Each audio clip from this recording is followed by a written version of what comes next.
대도시 양극화. 경제 격차의 확대는 일본만의 현상이 아니다. 격차는 확대되는가?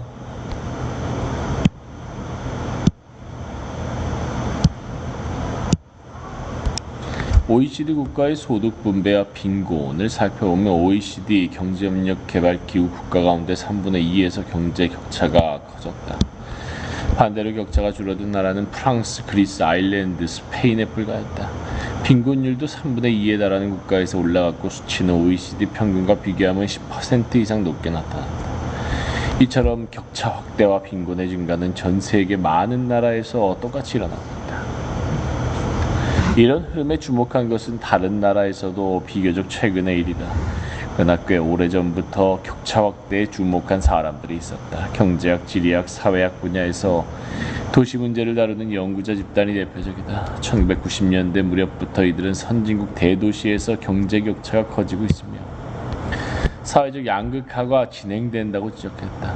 그 선두에 있는 논자가 바로 사스키아 사생과 마누엘 카스텔이다. 두 사람은 격차 확대에 관해 공통적으로 이렇게 언급했다. 2차 세계대전 이후 한동안 세계 경제는 제조업 중심으로 돌아갔다. 제조업 중심의 성장이 이어지면서 반숙련 노동자의 수요가 높아지고 고용도 안정 국면에 들어섰다. 그 결과 중간계급이 확대되고 격차는 축소되는 경향이 나타났다.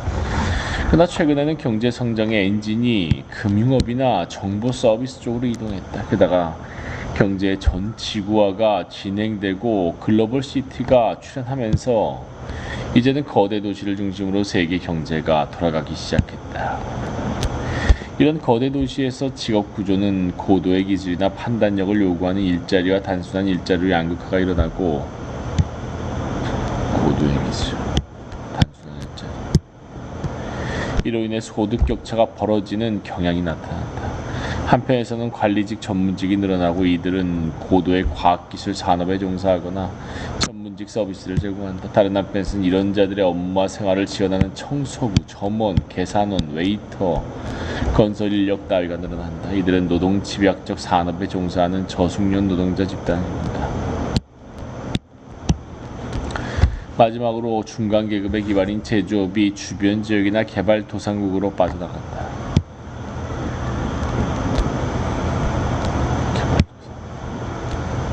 이렇게 대도시에서는 고소득과 저소득층이 동시에 일어나고 중간소득층이 줄어든다. 사세는 가장 핵심적인 글로벌 시티로 뉴욕, 런던, 도쿄를 선정하고 실증 자료에 기초해 분석을 지도했다. 그 결과 사센에 따르면 세 도시 모두 제조업 고용이 줄어들고 서비스업 고용이 늘었으며 전체적으로 임금 격차가 벌어졌다. 또한 서비스업 내부에서 양극화가 뚜렷이 나타난다. 서비스 일자리는 고소득 집단과 저소득 집단에 집중되었다. 글로벌 시티와 젠트리피케이션, 대도시의 양극화.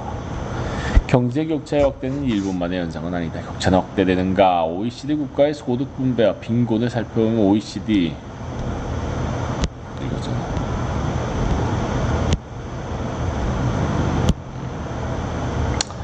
도시에 한정하지 않고 격차 전반을 다룬 연구에서는 주로 4가지 원인 때문에 격차 확대가 일어난다. 4가지 원인.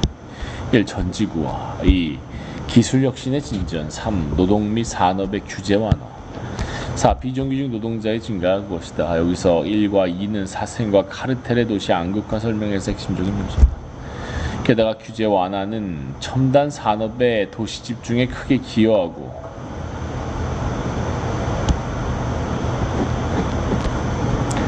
도시의 서비스를 제공하는 저임금 노동자는 대부분 비정규 형태로 고용된다.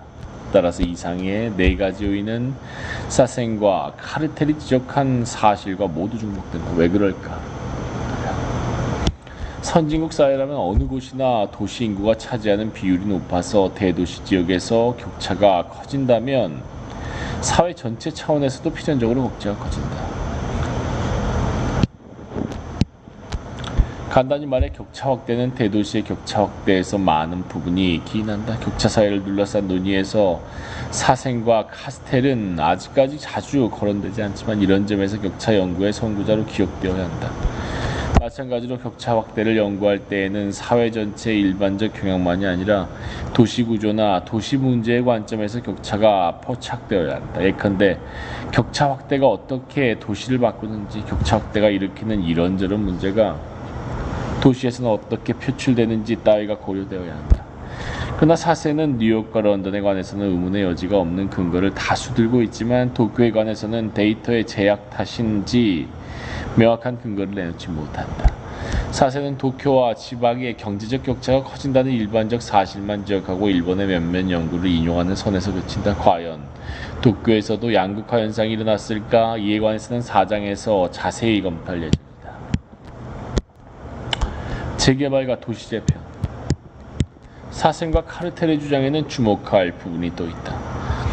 카스텔, 그것은 양극화가 도시의 공간 구조를 변형시킨다는 주장이다. 도시의 공간 구조, 당연히 변화시키겠지. 그 핵심은 젠트리피케이션 과정이 존재한다. 굳이 지역하자면 지역 부유화 정도가 적당할 것이다.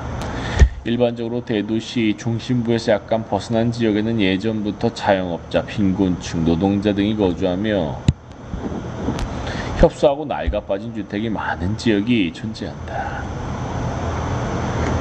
도시가 현재 수준으로 커지기 전에는 도시의 경계를 이루며 바깥쪽과 맞닿아 있었다. 그러나 글로벌 시티가 형성되는 과정에서 이 지역은 변화에 직면한다. 제조업이 쇠퇴하면서 도시 근교의 공장은 폐업하거나 다른 곳으로 이전한다. 직장을 잃거나 집세가 급등하면서 주민들은 하나둘씩 동네를 떠난다.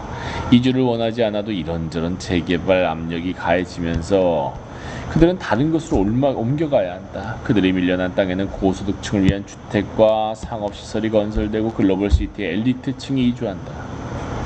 이렇게 주민의 계급 구성이 크게 변하지만 일부 지역에는 원래의 주민이 남아있어서 지역 내 격차가 동시에 확대된다. 이것이 간략한 젠트리피케이션 과정이다. 현재 도쿄의 사타마치에서 똑같은 일이 일어난다. 그러나 이는 새로운 현상이 아니다. 도심에 가까운 서민 주택지는 오래전부터 재개발로 파괴되어 왔다. 1872년 주택 문제에서 프리드리히 엥겔스는 이렇게 말하고 있다. 주택 문제. 오늘날 대도시의 팽창은 그 도시의 특정 지역, 특히 중심에 위치한 지역의 토지의 인위적 가치, 종종 엄청나게 상승한 가치를 가져온다.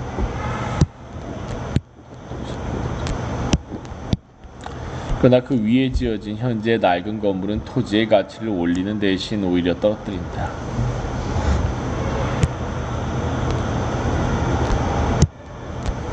이 건물이 변화된 조건에 더는 어울리지 않기 때문이다. 그래서 사람들은 이 건물을 허물고 다른 건물을 지으려고 한다. 이런 일은 무엇보다도 도심 근처에 위치한 노동자 주택에서 일어난다. 이런 주택이 최대한도로 늘어도 그 임대료는 일정한 최대치를 넘을 수 없거나 아주 느리게 넘어설 수 있을 뿐이다. 따라서 사람들은 노동자 주택을 허물고 그 자리에 가게, 상품, 창고, 공공건물을 짓는다. 그 결과 노동자는 도시의 중앙에서 주변으로 밀려나고 노동자 주택과 대체로 작은 집들이 점점 더 줄어들어 가격이 올라가며 그마저도 전혀 구할 수 없게 된다. 이런 상태에서는 저렴한 주택보다는 비싼 주택이 더 좋은 투기의 장을 제공하기 때문이다. 또한 건축업자는 언제나 예외적인 경우에만 노동자 주택을 짓기 때문이다. 이 글에서는 노동자 개입이 강조하고 있지만 엥겔스에 따르면 노동자만이 아니라 자영 상공업자 집단도 도심에서 쫓겨나 주택난에 직면하게 된다. 나아가 엥겔스는 이 책의 이판 서문에서 새로운 산업은 오래된 도시구조와 모순된다는 중요한 논점을 제시합니다. 대도시가 공업 중심지로 발전하기 시작하면 옛 도시의 건조 시설은 대공업이란 새로운 조건과 그에 조응하는 교통 조건에 더 이상 어울리지 않는다. 옛 도심에는 도로가 확장되어 큰 길이 생겨나고 철도가 가로질러 통과한다. 그 결과 노동자의 주택난이 일어나고 그들을 상대하는 상공업자 역시 주택난에 직면하게 된다. 간단히 말해 새로운 산업이 발전하며 오래된 도시 구조와 충돌한다. 기존의 도시 구조는 새로운 산업의 질곡으로 작용한다. 이에 따라 도시는 개조되고 노동자나 자영업자가 살아가는 작고 저렴한 주택이 철거된다. 그뿐만 아니라 도시의 발전은 집가를 급격히 끌어올리고 건물에 대한 새로운 수요를 창출한다. 이렇게 되면 노동자나 자영업자를 위한 주택은 더 이상 매력적인 투자처로 여겨지지 않는다. 이제는 도로나 철도 같은 하부 구조의 건설과 상관없이 기존 주택이 철거되고 그 자리에 고가의 주택이나 상업시설이 들어선다. 오늘날 일본에서도 특히 대도시 지역에서 똑같은 현상이 일어난다. 엥겔스는 칼 마르크스와 더불어 자본주의가 발전함에 따라 사람들은 자본가 계급과 노동자 계급으로 양극화되고 격차가 커지며 빈곤이 늘어난다고 주장했다. 그 과정에서 도시구조도 변화에 직면한다. 양극화와 도시공간의 변화가 동시에 진행되는 것이다. 사생과 카스텔은 20세기 말부터 현재까지 제조업을 대신해 새로운 산업이 출현하고 그 결과 대도시 지역에서 공간의 변화가 일어난다고 지적했다. 두 사람은 엥겔스의 관점을 이으면서도 현대 도시와 자본주의의 관계를 다룬 것이다. 계급 도시의 등장. 자본주의 경제의 발전과 구조 변동은 도시의 변화를 일으킨다. 이는 단순히 도시의 경제 격차가 커진다거나 직업 구조 또는 계급 간의 관계가 바뀐다는 말이 아니다. 경제 구조. 그뿐만 아니라 도시의 공간 구조가 변한다는 말이다. 오래된 도로가 파괴되고 공장은 다른 곳으로 이전하며 교통기관이나 산업기반 등의 도시 장치가 건설된다. 그 결과 도시의 경관이 완전히 바뀐다. 마찬가지로 주민의 교체가 일어나고 지역의 계급 구성도 바뀐다. 주민의 생활 양식도 바뀌고 의식도 변한다. 고객의 변화에 발맞춰 상품의 공급도 바뀌고 서비스의 내용도 변해간다. 이런 과정을 거쳐 결국은 도시의 문화가 완전히 변한다. 격차 사회에 관한 지금까지 연구나 담론은 지니 개수, 빈곤율, 실업률, 비정규직 비율 등 전국 단위의 자료를 집계한 추상적 지표에 근거한 경우가 많았다. 그러나 현실에서는 격차 확대를 비롯한 모든 사회 현상이 공간 속에서 일어나고 공간 속에서 표현된다. 지역 간 격차가 확대되고 각 지역 내부에서 격차가 확대되며 일부 지역에 빈곤이 집중된다. 이렇게 격차 확대가 공간적으로 표현된다는 점에서 격차 사회론과 도시론이 서로 연결된다. 그리고 이런 표현이 증명하듯이 도시는 그 안에 계급 간 격차를 품고 있으며 나아가 계급 간 구조를 공간적으로 드러낸다. 이것이 바로 계급 도시라는 도시의 모습이다. 따라서 격차 확대의 배경에는 자본주의 구조 변동이 존재한다. 다만 오늘날 일본의 격차 확대는 마르크스나 엥겔스가 여겼듯이 자본가 계급과 노동자 계급의 양극화로 직결되진 않는다. 두 사람은 피고용자를 단일한 노동자 계급으로 간주했지만 사센이나 카스텔이 지적하듯이 피고용자 안에서 커다란 격차가 일어났다. 직업 구조가 변화하면서 한편에는 단순 노무직이 늘어나고 다른 한편에는 고도의 기술이 필요한 전문 관리직이 생겨났다. 정리하자면 자본주의의 구조와 동학은 도시공간으로 표현된다.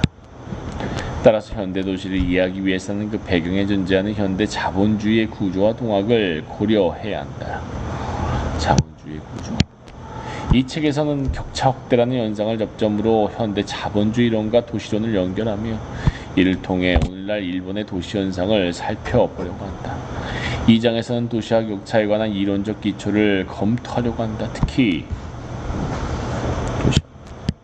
현대 사회에서 도시의 역할과 구조가 무엇인지 최근의 논쟁을 개괄하고 그 성과를 제시하려고 한다. 도시의 역할과 구조. 논의 수준이 때로는 학설사 문제로 파고들기도 하지만 이는 어디까지나 현대 도시를 고민할 때 유효한 도구가 되는 부분만 다룰 생각이며 가능하면 쉽게 설명하려고 한다.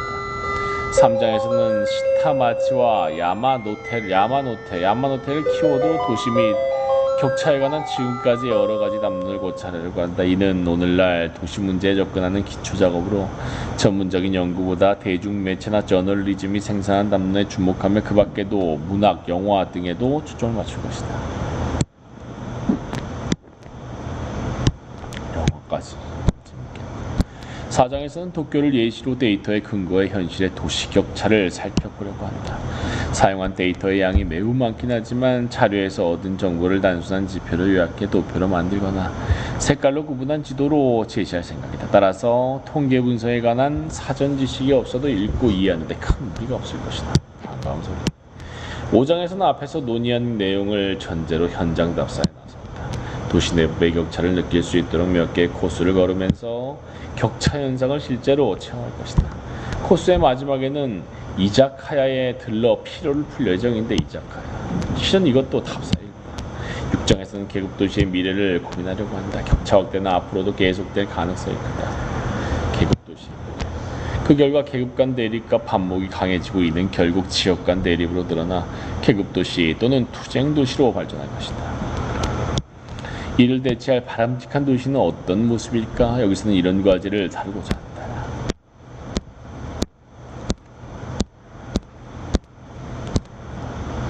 왜 계급도시인가? 도시구조와 자본주의. 새로운 도시 사회학과 현대 자본주의. 도시는 무엇인가? 1980년대 중반부터 도시론, 도쿄론 등으로 불리는 수필이나 평론이 주목받기 시작하고 많은 독자를 끌어모았다. 1986년에 잡지 도쿄인이 창간되어 지금까지도 인기가 있으며 이와 유사한 잡지가 잇따라 출간되었다. 비슷한 주제를 다루는 단행본도 늘어났다. 저자 중에는 평론가나 작가만이 아니라 문학, 역사, 지리, 건축 등의 연구자가 많았다. 사회학자도 이런 흐름에 일조했다. 실제로 기존의 학제 가운데 도시론이나 도쿄론과 가장 가까운 분야를 꼽자면 도시사회학이 절대로 빠지지 않는다. 도시론, 도시사회학. 그래서인지 도시사회학의 인기가 높아지기 시작했다. 도시사회학. 그러나 대학 시절 도시사회학 수업을 들었거나 그저 흥미가 동해서 입문서를 읽은 적이 있다면 적지 않은 사람이 다음과 같은 인상을 받았을 것이다. 도시사회학이라는 명칭에서 뭔가를 기대했는데 실제로 마을 자체의 활동이나 주민 간 이웃 왕래, 지역에 대한 만족도나 정주의식 따위의 조사 결과만 잔뜩 봤다고 말이다. 혹은 도시라는 것의 전체 구조나 도시의 매력에 관한 알고 싶었지만 그런 기대에 부응하지 못했다고 말이다. 물론 모든 수업이나 입문서가 그렇지는 않았다. 그러나 이런 인상은 도시사회학의 전형적인 이미지 가운데 하나였다. 많은 사람이 인정하듯이 도시사회학은 도시에서 일어나는 잡다한 사건만 다루었지 도시의 전체상을 포착하는 연구가 거의 없었다. 도시의 전체상. 이런 상황은 일본에만 국한된 현상이 아니었다. 예를 들어 영국의 도시사회학자 피터 쏜더스는 도시사회학이 사례 수집에 치우친 나머지 무의미한 실증주의에 빠졌다고 비판한다. 이런 비판과 논점을 같이 하면서 더욱 예리한 비판을 전개한 연구자도 있었다. 그 대표적인 인물이 앞장에서 언급한 도시사회학자 카스텔이다. 그에 따르면 도시사회학은 명확한 연구 대상이 없었다. 도시사회학. 설령 있다고 해도 도시에서 일어나는 모든 일 정도인데 도시사회학. 이는 사실 비전문적이고 불명확한 대상에 불과하다. 예컨대 도시지역의 사회계급, 주택공급률, 역사적 건축물의 매력, 운송방법, 대기오염, 지역민의 사회참여, 지방선거와 투표, 주민의 이주, 도시 재개발 등 실제로 연구 주제가 너무 잡다 해서 그 사이에 이론적 공통점이 전혀 없었다. 게다가 사회생활의 모든 것에 도시적 생활 양식이 침투하면서 도시적 생활, 연구 대상은 오히려 끝없이 확장되었다. 따라서 주제만 놓고 보면 도시사회학은 사회학 그 자체와 거의 구별할 수 없게 되었다. 그렇다면 도시사회학은 어떤 모습을 가져야 하는가? 카스텔에 따르면 그렇다면 도시사회학은 어떤 모습을 가져야 하는가? 카스텔에 따르면 지금까지 도시사회학에 오류는 막연하게 도시생활, 도시문화 등으로 불리는 것들이 실제로는 자본주의 발전에 결과라는 사실을 간과하는 데서 나온다. 자본주의라는 사실, 이게 중요하네. 자본주의라는 사실을 간과했고, 자본주의 발전의 결과라는 사실을 간과. 잡다한 현상의 배후에는 자본주의 사회구조라는 배경이 존재한다. 따라서 도시현상을 연구하기 위해서는 그 현상이 사회구조 속에 어떤 위치에 있는지 가장 먼저 밝혀내야 한다.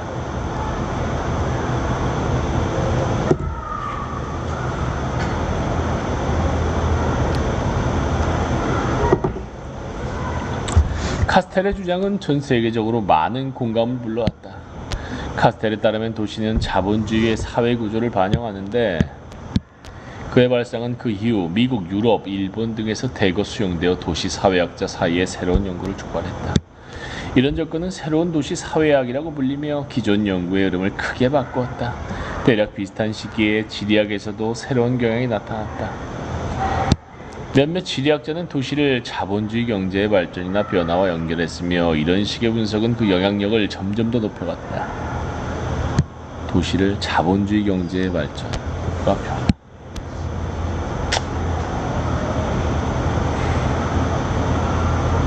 그 덕분에 도시 연구는 현대 자본주의 이론과 밀접한 관계를 갖게 되었다. 그렇다면 이런 접근의 연구는 도시를 어떻게 파악하고 있을까? 도시를 크게 나누면 세 개의 관점이 있다고 할 수 있겠다. 첫째, 도시는 소비의 장이다. 둘째, 도시는 생산의 장이다. 셋째, 도시는 사회 구조의 공간적 표현이다. 도시는 소비의 장이다. 노동력이 재생산되는 장. 도시 사회학의 연구 대상을 분명히 하는 과정에서 카스텔은 노동력 재생산에 주목한다. 노동력 재생산은 원래 마르크스의 용어로 노동활동에 들어간 노동력이 소비활동을 거쳐 회복된다는 말이다. 간단히 말해 소비는 노동력 재생산과 같은 뜻이다. 노동력 재생산은 두 가지 차원을 간다. 우선 일상적 의미의 재생산이 존재한다. 이는 노동력을 몇 시간 동안 소모하고 식사, 수면 등을 활동으로 다음 날까지 회복한다는 말이다. 다른 한편으로는 세대적 의미의 재생산, 인구 생산이지. 노동자는 수십 년간 일한 끝에 나이가 들거나 노동력을 상실한다. 따라서 출산, 육아, 교육 등을 거쳐 새로운 노동자가 생산되어야 한다. 마르크스는 어느 정도 낙관적인 관점에서 노동력 재생산을 이해했다. 그에 따르면 노동력은 내버려 두어도 재생산이 일어난다. 이런 입장은 자본론 제1권 제21장의 다음 구절에서 전형적으로 나타난다. 노동자 계급의 끊임없는 유지와 재생산은 자본의 재생산을 위한 지속적인 조건이다. 자본가는 이 조건의 충족을 노동자의 자기유지 본능과 생식 본능에 안심하고 맡길 수 있다. 사실 이 구절은 마르크스의 여성관이 드러난 부분으로 이후에 페미니스트 진영에서 신랄한 비판을 받게 된다. 자기유지 본능과 생식 본능이 노동자의 노동력을 수월하게 재생한다고 쓰고 있지만 실제로 식사, 세탁, 청소, 육아 등 장기간 가사노동이 없다면 노동력은 절대로 재생산되지 않는다. 게다가 가사노동의 많은 부분이 여성의 몫이며 이런 공헌이 마르크스의 관점에서는 고려되지 않는다. 현실에서는 노동력 재생산이 그렇게 간단하지 않다. 마르크스가 보지 못한 점이 또 있다. 그것은 주택, 교통기관, 학교, 병원 등 이런저런 시설 및 제도가 노동력 재생산에서 담당하는 역할이다. 그러나 가사노동에서 여성의 공헌을 무시했듯이 마르크스가 이 문제를 아예 경시한 것은 아니었다. 자본론이나 이와 관련된 몇몇 저작을 살펴보면 교육이나 의료가 노동력 재생산에서 어떤 구실을 하는지 조금씩 언급된다.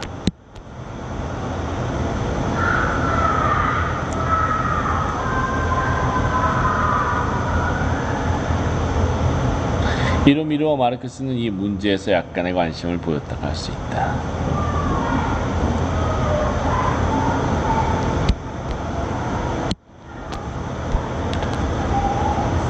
그러나 앞에서 봤듯이 그의 동지인 엥겔스는 주택 문제에 상당한 노력을 기울였다.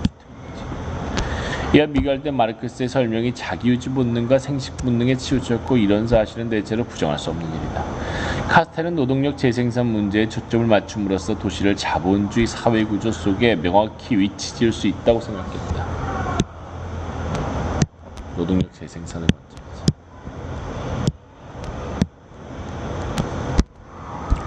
노동력은 소비활동으로 재생산되는데 소비활동에는 개인적 소비와 집합적 소비 두 가지 형태가 있다. 개인적 소비와 집합적 소비. 개인적 소비는 주로 가정에서 각자가 소유한 소비수단, 소비재를 소비하는 것이다. 이와 달리 집단적 소비는 대규모 주택지, 집합주택, 도로, 철도, 학교, 병원, 문화시설 등과 같이 공적 성격을 가진 소비수단, 즉 집합적 소비수단을 소비하는 방식이다. 산업이 발전함에 따라 대규모 노동력이 점점 더 요구되고 종국에는 개인적 소비만으로 노동력 재생산이 충당되지 않는다. 따라서 집합적 소비의 필요성이 늘어나고 대량의 집합적 소비수단이 준비된다. 도시에는 이런 집합적 소비수단이 집적되고 서로 결합하며 조직화된다. 도시는 단순히 인구의 집적체가 아니다. 그래서 많은 사람이 모여있지만 난민 캠프는 도시가 아니다. 집적지가 아니지. 난민 캠프 도시다. 마찬가지로 도시는 단순히 산업의 집적체가 아니다. 그래서 석유 콤비나트나 거대한 제철소는 도시가 아니다. 도시는 무엇이냐? 집합적 소비수단이 배치되고 대량의 노동력이 재생산되는 공간적 단위. 이것이 있을 때 그 단위는 도시라고 불린다. 바로 여기서 도시사회학의 연구 대상이 등장한다. 집합적 소비의 다양한 형태나 과정 그리고 집합적 소비를 둘러싸고 발생하는 이런저런 문제나 사회적 대립이 바로 그것이다. 사회적 대립, 집합적 소비. 도시에서 일어나는 잡다한 현상은 많은 부분 집합적 소비와 노동력 재생산, 집합적 소비와 노동력 재생산이라는 공통의 문제에서 출발한다. 예를 들어 주택 부족이나 공해 문제는 노동력 재생산을 위협한다. 주민운동은 집합적 소비수단이 부족하거나 그 질이 낮을 때 이의를 제기하며 일어난다. 주민운동. 주택단지에서는 이웃 간 왕래가 상호 부조의 기반이 되고 노동력 재생산에 기여한다. 요컨대 도시에서 여러 가지 격차가 존재하지만 그 중에는 집합적 소비수단의 공급량이나 이용 편의성의 차이에서 생기는 경우가 많다. 집합적 소비수단. 집합적 소비와 재생산의 연관성. 소비를 잘하는 애 재생산도 잘하겠죠. 그렇다면 자본주의 사회에서 집합적 소비자는 어떤 역할을 담당하고 있을까? 집합적 소비. 물론 노동력 재생산이 그 주된 기능이지만 단순히 그것에 그치진 않는다. 노동력 재생산이 그 주된 기능이지만 단순히 그것에 그치지 않는다. 나아가 집합적 소비자는 이윤율을 끌어올려 결과적으로 기업 활동에 도움이 된다. 여기서 말하는 이윤율이란 생산 활동이 가져온 이윤 총량을 생산에 들어간 비용으로 나눈 값이다. 생산에 필요한 비용은 설비, 기계, 원료 등 생산 수단의 구매 비용, 불변자본의 임금, 노동력의 구매 비용, 가변자본을 더해 산출한다. 불변자본과 가변자본. 경제학의 일반적 관행에 따라 이윤을 M, 생산수단의 구매비용을 C, 노동력의 구매비용을 V, 가변자본. 불변자본과 가변자본. V분의 C는 노동의 유기적 구성. 이윤율은 다음과 같은 수식으로 표현된다. 이윤율은 C 플러스 V분의 M. 이윤. 근데 이게 또 착취율인 거지. C 플러스 V분의 M. 그리고 고정자본과 유동자본이 다르지. 불변자본과 가변자본. 그러나 자본주의가 발전하는 과정에서 이윤율은 대체로 낮아지는 경향을 보인다. 자본의 유기적 구성의 고도화에 따른 이윤율 저하 법칙. 여기에는 여러 가지 요인이 작용하지만 주로 임금 상승이 압력을 가한다.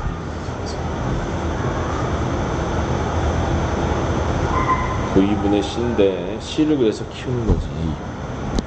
생산 활동이 증가하면 노동력에 대한 수요가 늘어나고 이것이 지속되면 인력 부족 현상이 일어난다. 실업자 등을 흡수해도 여전히 필요한 인력이 모자라면 노동시장은 압박을 받아 임금이 오르기 시작한다. 원료나 기계가 필요하다면 생산을 늘려 가격 상승을 억제할 수 있지만 노동력은 당장에 그렇게 할 수가 없기 때문이다. 이렇게 이윤율이 계속해서 낮아지면 이윤을 목적으로 하는 경제활동이 어려움에 처한다. 이런 상황이 이어지면 경제 위기가 찾아온다. 이는 이미 마르크스도 지적한 바 있지만 일본 경제학자 우노고조, 그 유명한 우노고조는 이 논점을 발전시켜 경제 위기가 발생하는 메커니즘을 분명히 밝혀냈다. 우노고조. 공황론. 그렇다면 주기적인 공황이지. 그렇다면 이윤율 저하는 어떻게 해야 막을 수 있을까? 앞의 수식에서 명확히 알 수 있듯이 분모에 있는 생산수단의 구매비용, 생산수단의 구매비용이나 임금 가운데 어느 한쪽을 낮추면 된다. 예를 들어 생산수단을 개발도상국 등에서 싸게 구입하거나 하청회사를 닥달해 터무니없는 가격에 사들인다. 또는 노동자의 임금을 낮추거나 높은 임금을 받는 중장년 노동자를 정리하고 임금이 저렴한 청년이나 임시직 주부, 파견직 등으로 그 자리를 대신하기도 한다. 이 모두는 실제로 기업이 하고 있는 일이지만 이런 방식에도 한계가 존재한다. 아무리 개발도상국이라도 매입 가격을 무한히 낮출 수 없기 때문이다. 임금을 지나치게 낮추면 생활이 어려워져 노동자가 직장을 그만두거나 건강이 나빠져 일을 하지 못한다. 이렇게 되면 생산활동이 멈춰버리거나 적어도 지장을 받게 된다. 바로 여기서 집합적 소비수단이 활용된다. 예를 들어 국가나 자치단체가 집값이 싼 공영주택을 대량으로 공급한다면 어떻게 될까? 임금을 낮추는데 이게 보조된다 이거지. 노동자의 필요 생활비가 줄어들어 임금을 낮출 여지가 그만큼 늘어난다. 마찬가지로 국가나 자치단체가 무상 보육시설이나 학교를 지어 육아를 지원한다면 어떻게 될까? 그만큼 육아에 드는 비용이 줄어든다. 그리고 기업에서는 그 줄어든 비용만큼 임금을 낮출 여지가 생긴다. 물론 공영주택이나 보육시설, 학교 등의 설치에는 세금이 들어가지만 각자 개인이 집을 짓고 아이를 돌보며 교육을 책임지는 것에 비한다면 훨씬 적은 비용이 들어간다. 이처럼 국가나 자치단체가 집합적 소비수단을 공급한다면 이윤율 저하는 어느 정도 막을 수 있다. 요컨대 도시는 집합적 소비수단이라는 기초 위에 노동력을 대규모로 재생산하는 공간적 단위이다. 이런 점에서 도시는 자본주의 사회의 존속에 필요한 노동력 재생산을 충족하고 이윤율 저하도 어느 정도 저지한다. 이렇게 카스텔은 집합적 소비에 주목함으로써 도시사회학의 연구 대상을 명확히 하는 동시에 그 대상이 사회 전체에서 어떤 위상에 있는지 정확히 드러낸다. 도시는 생산의 장이다. 소비의 장. 투자 대상이 된 도시. 그러나 카스텔식 주장은 강력한 비판에 직면한다. 카스텔이 소비와 노동력 재생산에 초점을 맞춘 나머지 생산의 문제를 오히려 경시했다는 것이다. 이런 주장에 따르면 도시에서는 상품을 생산, 유통, 소비하는 과정이 한꺼번에 일어나며 생산, 유통, 소비는 그 과정의 일부에 불과하다. 소비는 그 과정의 일부. 따라서 소비만 가지고 도시를 파악하면 도시의 전체상을 제대로 평가할 수 없다는 것이다. 소비만 가지고 도시를 파악한다. 다만 이런 비판에 대해 카스텔 측에서도 할 말이 없지 않다. 카스텔은 생산의 문제를 결코 무시하지 않았다.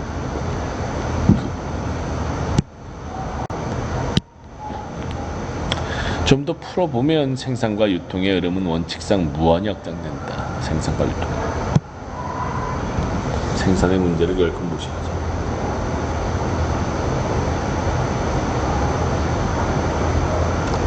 그에 비해 노동력의 일상적 흐름은 통근 가능한 범위라는 공간적 한계에 있어서 공간적 단위를 형성하는 데 기초가 될 수 있다.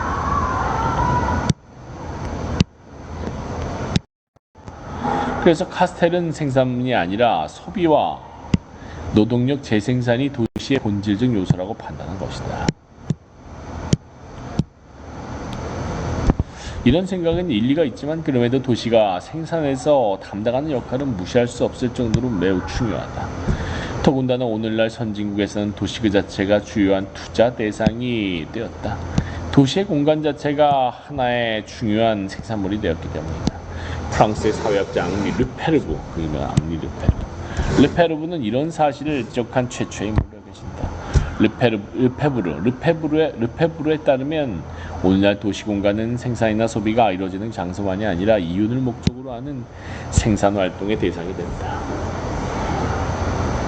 현대 자본주의 하에서는 부동산 투기, 대규모 토목공사, 공간의 거래 등이 중요한 경제활동이며 이렇게 해서 만들어진 다양한 시설이 생산수단의 일부를 이룬다. 그뿐만 아니라 건물을 고층으로 만들어 용적률을 높이거나 필로티를 만드는 등 다양한 방식으로 새로운 공간이 생산된다. 이 새로운 공간은 시장에 거래되어 전에 없던 이윤을 창출한다. 이런 방식으로 자본주의는 위기를 벗어나 새로운 단계로 진입할 수 있었다. 대량 소비와 대량 생산의 순환 모델. 경제지리학자 데이비드 하비는 공간의 생산이라는 문제를 좀 더 정교한 이론으로 만들었다. 생산수단에는 원료나 에너지처럼 한꺼번에 소모되는 부분과 기계장치처럼 오랫동안 소모되어 꾸준히 사용되는 부분이 있다. 이게 유동자본, 그 다음에 이게 고정자본이지. 유동자본과 고정자본. 전자를 유동자본, 후자를 고정자본이라고 부른다. 여기까지는 일반적인 경제학 용어이다.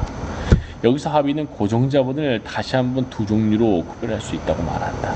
하나는 기계장치처럼 생산과정 내부에서 사용되는 것이고 다른 하나는 생산과정 외부에서 생산의 물적 환경을 구성하는 부분이다. 후자에는 건물, 운송로, 항만, 창고 등이 들어가며 합의는 이를 가리켜 생산의 건조 환경이라고 부른다. 마찬가지로 소비에도 두 가지 수단이 있는데 하나는 실제로 사용되는 소비재를 말하며 다른 하나는 소비의 물적 환경, 예를 들어 집이나 보행로, 문화시설 따위로 이루어진다. 합의는 후자를 가리켜 소비의 건조 환경이라고 부른다.